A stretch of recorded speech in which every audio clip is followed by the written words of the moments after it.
আমি মৌসুমি, আমার চ্যানেলে সবাইকে স্বাগত। দেখো আজকে চলে এসেছি আমি শীতকালের কাঁটা বেগুন নিয়ে। এবার কাঁটা বেগুন গাছটার গোড়ায় অনেক দেখো ঘাস হয়েছে। এই ঘাসগুলোকে নিড়ানির সাহায্যে তুলে দিলাম এবং গাছের গোড়াটাও একটু খুঁচিয়ে দিলাম। তারপর দেব আমি এতে চাপান সার।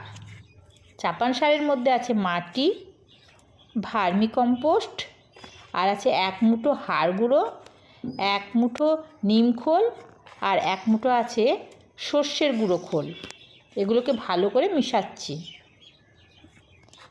মেশানোর পর এইগুলোকে আমি দেখো গাছের গোড়ায় দেব। দেখো গাছের গোড়ায় এগুলোকে সব দিয়ে দেব।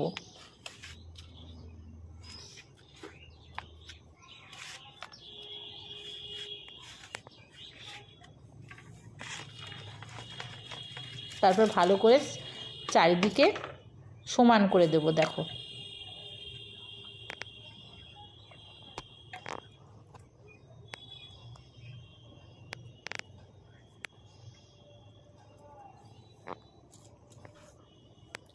তারপর উপরের দিকে কয়েকটা ফুল এসে গেছে, তাই নিচের ডালগুলোকে আমি কেটে দিচ্ছি।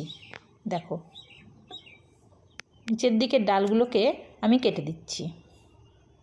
তারপর কয়েকটা পাতা পেকে গিয়েছে, সেই পাতাগুলো গোড়া থেকে একটু বাদ দিয়ে কেটে দিতে হবে।